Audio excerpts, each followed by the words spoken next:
Boa noite, boa noite. Welcome back na Chasing Health. Meu nome é Dariana Everts. Nosso podcast Chasing Health foca riba cuida serviço aqui na Aruba e toda semana nós tem diferente tema que nós está enfocar riba de para assim na binco profissional na den e field e especializar para nós para riba diferente tema não. Nós estamos com gente que nota para mim você sua cara, Dr. Esther Vermeulen. Boa noite. Boa noite. Welcome back, Dr. Esther. Yeah, thank you. It's very good to be back. Thanks for the invite. Yes. Yep. So, nós estamos fazendo pergunta ng ipapi na inglês, pero é importante também você saber o tema tá sumamente interessante ande tá over the Healthy Lifestyle Center Aruba. Correcto. Yes. Dr. Esther, tell us a little bit about a Healthy Lifestyle Center. When did it start, and what is the core concept and focus of it? Yes, of course. So the Healthy Lifestyle Center, we officially opened 3 weeks ago, I think. And the core of the Healthy Lifestyle Center is kind of like a prevention clinic. So we know, of course, from science, from research, that more and more chronic diseases are here. A lot of people have diabetes, high blood pressure, heart disease, different types of cancer. Mm-hmm. And this can all be, a big part can be prevented by a healthy lifestyle. Mm-hmm. So therefore, the Minister of Health thought it was very important to go more into the prevention direction. So a lot of these types of diseases, a lot of these cases can be prevented. Mm-hmm. And of course, it will also save a lot of money. So therefore, they opened this center. And it's really what we do is give the people a lifestyle and nutrition advice. So no strict diets, but really teach the people, inspire the people how they can live healthy, not only nutrition, but also look at exercise, sleep, stress release, all these different type of things that can really improve their health. Mm-hmm. Because I remember when there was a presentation held by the Ministry as well, and from working within the public health as well, the National Multi-Sectorial Plan, the strategic plan, was focused on the prevention and NCDs. And a lot of time people do not understand what the NCDs are, the non-communicable diseases, dus malesa na ng kroniko tambe aki nang na Aruba, and there are different factors, but we don't put into account that NCDs are the main causes of death as well within our community of Aruba. And when we think about, for example, high blood pressure, we assume, it's people that are older. Hindi nang grande soto sufre de pressão alto. Actually, no. Young people can also suffer from high blood pressure. Yes. And it's really related to their nutrition, their diet that they have day-to-day life. And we don't mean diet by, what are you not eating, but your nutrition, like the full meals that you consume throughout the day. Who are the people, or what age group do you focus on when providing service within the Healthy Lifestyle Center? Well, what I think the best thing is that basically everybody can come to us. So we really want to grow and build up a nice community, basically like a health community, where people can just come. And also very good to mention is the Healthy Lifestyle Center is for free. So everybody can just also walk in. They can also make an appointment online, but they're also free to just walk in and talk to the experts over there. And because we really want to reach out to all the people.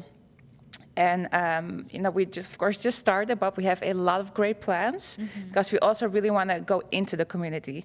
Of course, there are also a lot of people that cannot really come to the Ibiza, where the Healthy Lifestyle Center is located, to the Ibiza building. So therefore, we also want to go, for example, to San Nicolas. We want to go to Santa Cruz.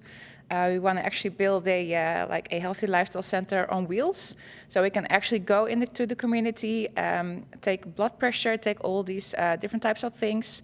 So we actually know what the health status is of people, because also, of course, a lot of people, they have no idea they have high blood pressure, or when they have diabetes or something, because they don't have really the big symptoms yet. So therefore, we also really want to make people aware of their health status, and of course, give them also advice how they can improve it. Exactly. Yeah. And I think a lot of people wait until they're diagnosed with diabetes or obesitas or any type of illness before they actually take action towards bettering their quality of life.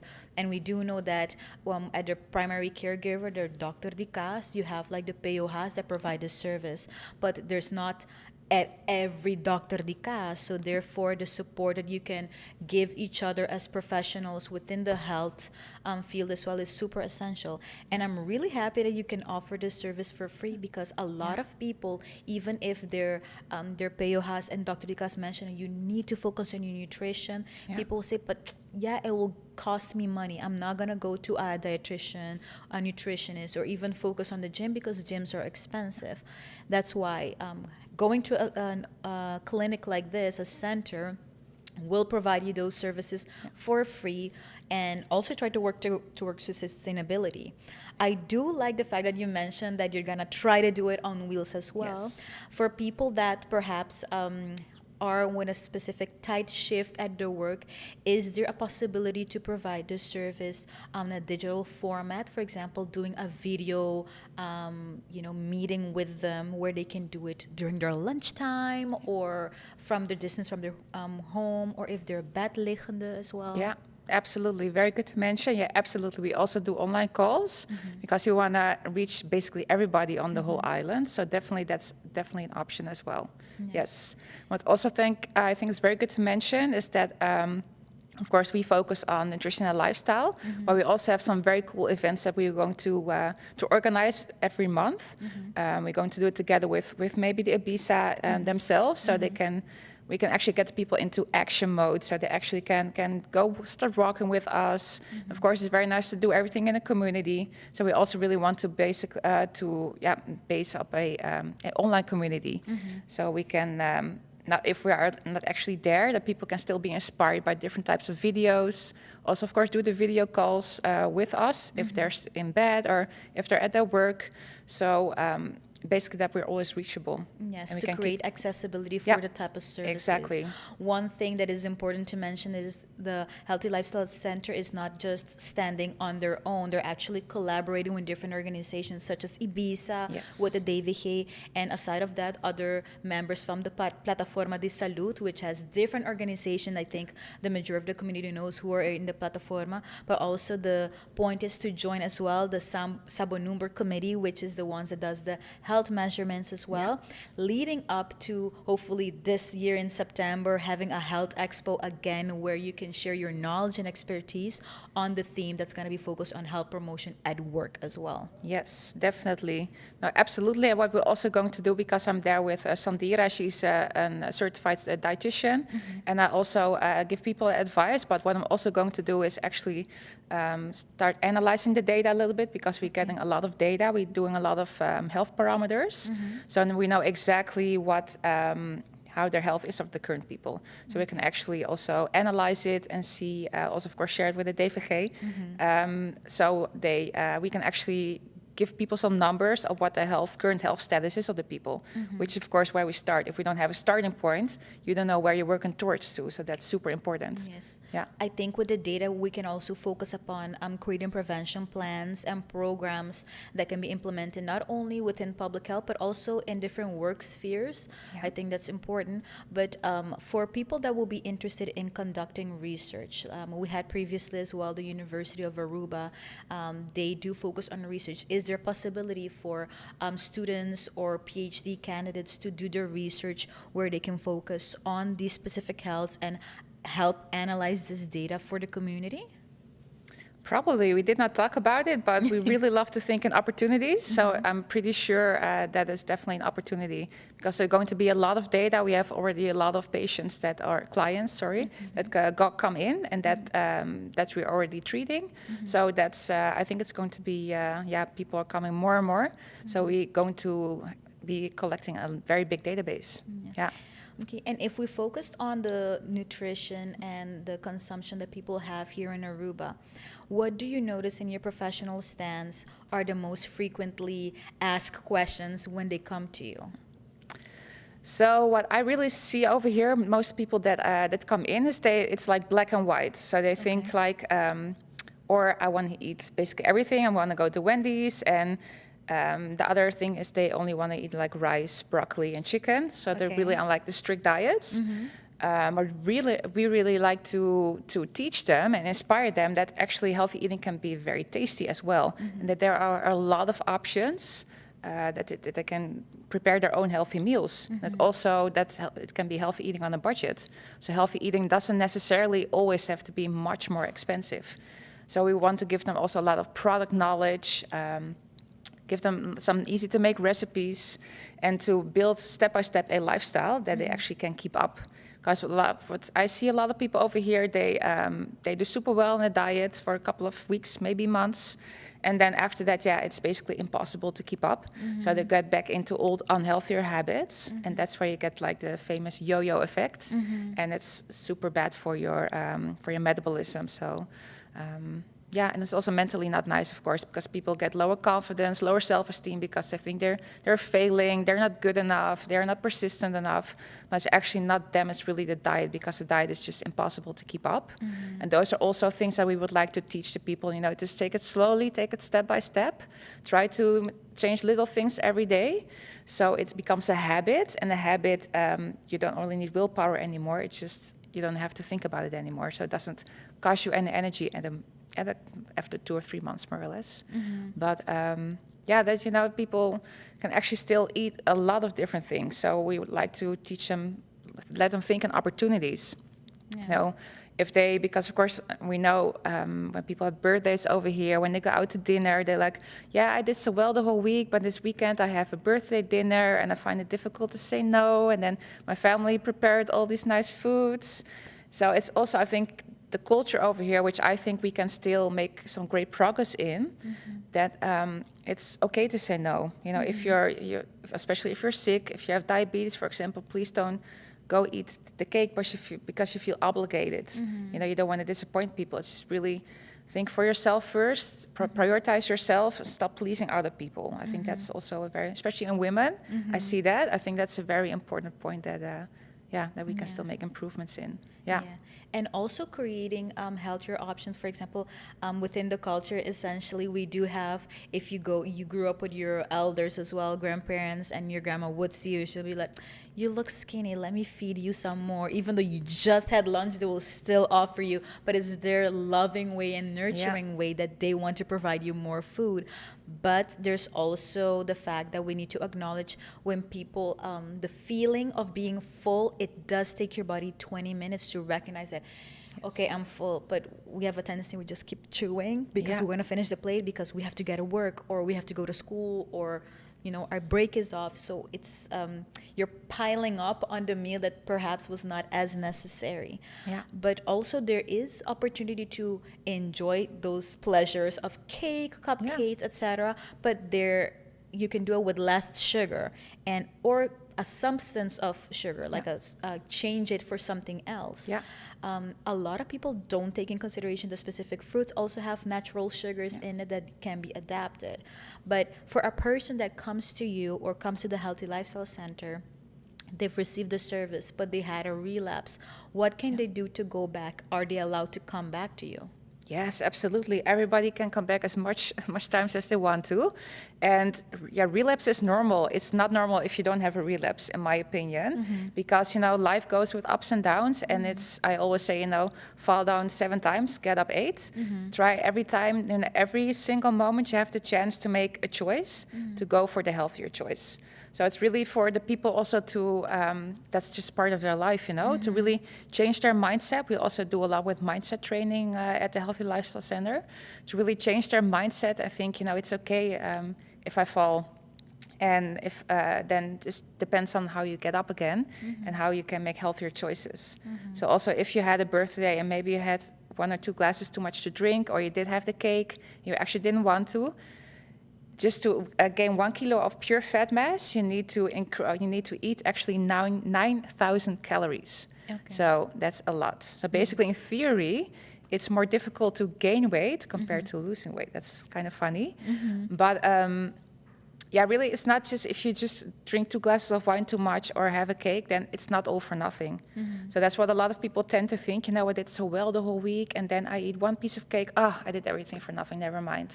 And then they start eating. And they give up like that. Exactly, but that's perfectly okay. That's normal. I also like to go out in the weekend to have sushi or have a pizza, and I love to have a glass of wine. And I still you really want to teach people that's okay, that's part of a healthy lifestyle, because it's not a diet what we want to teach. It's a lifestyle. And if you have like 80 to 85% a good basis of healthy nutrition, then there's still 15 or 20% space to enjoy the less healthy food and to have a nice drink in the weekend. Because we should also enjoy life. Yeah.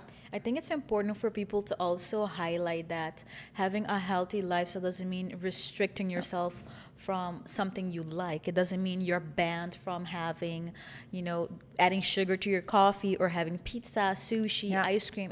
That's not the point. If there's a change that needs to happen, it has to happen on your own pace. Because somebody did it fast and they lost the weight immediately, it's not the same. Remember, bodies are so different. It's very complex, and everybody takes it on their own pace. And some people get it in one shot, and some people it takes them 10 shots. So I think we need to learn to be a bit easier with ourselves as well, and grant your body the opportunity to kind of get into the new system that you're trying to adapt it to.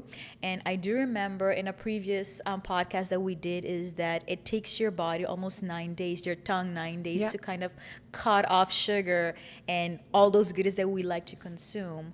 But one thing I think it will be very interesting to discuss is what are the key factors you think that puts us at risk to not having a healthy lifestyle that you notice in Aruba, for example? The first one is sugary drinks, for sure. Okay.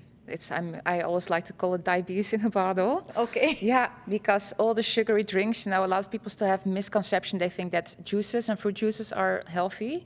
Actually, no, they are not, and they're so directly related to developing diabetes type 2 also, and overweight. And also actually your cholesterol. We know now that not just the unhealthy fats, but also too much sugar intake actually raises your cholesterol level. Okay. So sugar is, for me, especially liquid sugars, because it's so easy to drink. Now in 30 seconds, you just can drink a whole can of juice or a Coca-Cola. And there's just packed with sugar. Yeah. And sugar is also kind of addictive. So you want to have more of it and more of it. So I think that's the most important thing. I see a lot of people still drinking juices, sodas, and also, of course, the energy drinks, the maltas they drink in the morning. I think that is something that's really important. That also, it develops also belly fat. And belly fat is also the most unhealthy fat we can have. It's better to have some fat on your hips or on your arms, for example, because the belly fat actually makes sure that your body's getting inflamed. So it gets ontstoken.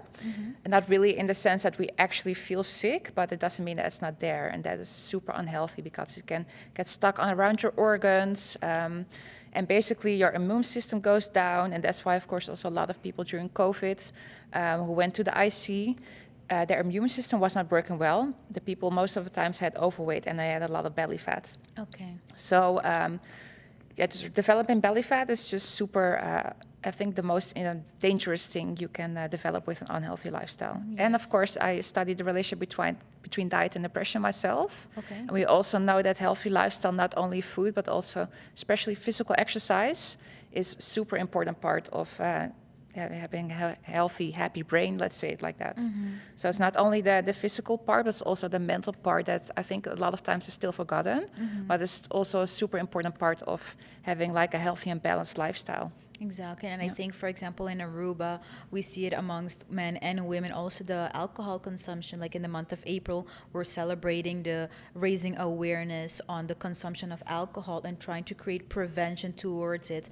I'm happy that other organizations have been also showing the importance of preventing it, first of all. But we do take in consideration that it's not a cultural thing, but it's just a habit thing, having a social drink, but also what it is allowed by men and women. If we look at what the data says, actually for women, 1 glass of alcohol is enough for the whole day, and for men it's a maximum of 2. So we need to highlight that what can our body physically handle when it comes to that product, but also the differences between the type of alcohol. We take into account that carnival passed by. Right now we're in the camping season. Yeah. We have the summer break is coming along. People consume a bit more, especially in their Friday happy hours, but also the concept of having, oh, we have just, it's just a little beer belly. I will stop if I stop drinking beer. Yeah. It's not that simple. It is not. Some No. alcohol have more, calorie intakes Yeah. than others. And we don't even notice that. We just assume, oh, it's just liquid. And if I go to the toilet enough, it's like I burned it out, Yeah. basically. So I think the lack of awareness and some of the information out there that we don't read, and the fact that we don't put attention to the labels as well. Yeah. For people that come to the Healthy Lifestyle Center, Aruba, do you teach them about how they can read labels? Because it is difficult with the different brands in the supermarket. How do you get started? That is a very good question. Yes, we definitely are focusing on that as well. Mm-hmm. We really focus on the mindset of people, the Okay. product knowledge, Mm-hmm. but also the obesogenic environment that we live in. Okay. So really the unhealthy world that we live in. It's not only here in Aruba, but all over the world, basically. It's that the unhealthy choice is the easy choice these days. Mm-hmm. And for example, you're mentioning a supermarket, 80% of the products that are in the supermarket are unhealthy. Mm-hmm. And it's really, the manufacturers really, are doing their best. They put millions and millions of dollars in there to make a product look healthy, put all types of claims on there. They have all this type of researches, like what type of colors really impacts the people, and also for children. They put like the stripfiguren on there to really tempt them to buy it, but they have actually no idea what is in there. And also with the labels, definitely we are definitely giving their information, the knowledge, basically like a top 5 how you can read the food labels, how you can interpret if it's healthy or not healthy. And absolutely, because it's necessary. Because if you read the product, sometimes I also think like, oh, it's like Chinese. For example, for sugar, there are more than 50 hidden names that can be For sugar. Yeah, for sugar on the package. Yeah. Okay. And I think a lot of times people wait when there's like a taste test for them to, maybe I've never tried this one. Let me just try it. Oh, no. Yeah. Because the reading of the label or not recognizing it. Me, for example, if it's a brand that I know my mother or my grandparents had used, somebody that I know, I'm like, because they use that brand, I'm just going to go for it. Doesn't matter if it's cheap or it's expensive. Yeah. I went based on the brand. Yeah. But I don't read the labels initially. But now, taking all of this information into account and speaking to professionals, I've learned to recognize, oh, okay, this is what the percentage mean. It's not that in the day it's just within this scan specifically or within this bottle specifically has this amount in my daily intake. Yeah. And also the basic thing of understanding the difference between salt and sodium. So I think this is something that we're trying to prevent, people not knowing, and kind of focus on education, getting information out there, and Yes. creating access to the community if they have more questions to pass by, either at BISA, at the Healthy Lifestyle Yes, Center, absolutely. at the DVK, at different dietitians and nutritionists within the community as well, to help share that knowledge for, everybody, not only men, but women as well at different ages. And also for people that want to focus within their children as well. Yes. I do think that it's important to really say that don't wait until they're older, or just waiting for your grandparents or your husband or your wife to say like, hey, they have high blood pressure, I'm going to cook one dish specifically for them and the rest can eat the junk food. No. If there's a healthy habit happening for that specific person, why not implement it for the whole family? It's not, definitely. doesn't mean it has to be untasted. It can be delicious. You can, implement different herbs in your way of cooking as well, but also allow your whole family to benefit of prevention and a healthy lifestyle. Yeah, definitely. And what we see in the Healthy Lifestyle Center also is that actually couples are coming. So that's super nice because they can support each other. Because, for example, if you want to lose weight, you have a partner that's only eating chips and chocolate next to you, it's kind of difficult to say no, and Exactly. there's a lot of temptations. So it's very nice that people also come together as couples. And to actually inform more people, we're also organizing workshops. Sometimes in the evening also, that people also have the chance to actually come there, to give them product knowledge, to give them just the basics of a healthy lifestyle. Also a lot of different tips and tricks how you can like resist temptations during birthdays, also tips and tricks in the supermarket. So what time should you go to the supermarket, and to make sure they're not like overbuying a lot of unhealthy things. So we try to get like the whole picture for the people, so they can make the healthy choice themselves. So they have the knowledge, they have the mindset, and they actually know what they're buying and what they're eating. Yeah, and it doesn't have to be something expensive. They can do No, it on exactly. a budget Yeah. and just really look at what are you really looking for, what are your nutritional needs for your body specifically. Yes. Because a lot of times we just go to Dr. Google and then we don't take in consideration what is our history of our health, first of all, and also looking at a diet that benefits one person does not mean that it's going to benefit you. No. So a lot of the times, if people, for example, are not allowed to consume, for example, red meat, I do hope that their primary healthcare provider has informed them this.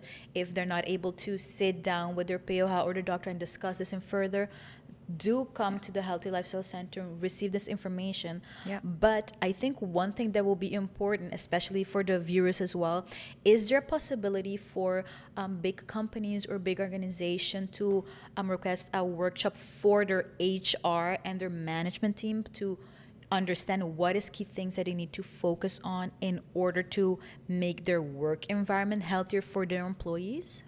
Yes, definitely we can also provide that, absolutely. Like vitality workshops to actually make the environment of the work also more healthy. So not only profiting them, people get less Tired, the less productivity is tired, boosting, exactly. yeah. They have they're more focused. Their work performance goes up. Also, the work atmosphere gets better. We know, and people are less AO also, and also of course prevention of burnout, because we also see more and more burnouts coming up these days, because people get more stress at work. They're more expected from them. Also, they want to have like the perfect body. They want to have the nice social lives. So it all comes together. So definitely want to provide that service as well. Oh, Yeah. perfect.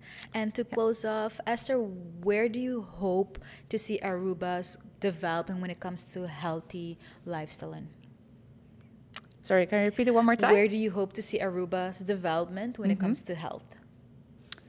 Oh, good question. Yeah, I definitely hope, because I also gave a presentation last year, and we know that, for example, diabetes cases, 90% of type 2 diabetes cases can be prevented by healthy lifestyle. And we know a lot of people on Aruba suffer from diabetes type 2. So I would really like to, I'm a scientist, so I really like to say, 10 or 20% down of diabetes cases and of high blood pressure cases. So I don't know the exact numbers, but I would like to say, let's get 10% off of that maybe in 1 year already. I think that's a challenge, but it's necessary, because the people are not healthy here, so they really need our support, and they really need to work on their health. And they will also really benefit from themselves by having a better quality of life, by also living a longer life, but then also healthier, that they're not stuck on medication. And people work their whole life so hard. It would be such a waste, if they're finally having their pension, they don't have to work anymore, and they sit in a wheelchair, or they have all this medication, they cannot travel anymore, they cannot actually enjoy their free time. So I really want to also invest in the future of people, that they live a healthy and happy life. Exactly. Yeah. And I do hope that people don't wait until it's too late. Exactly.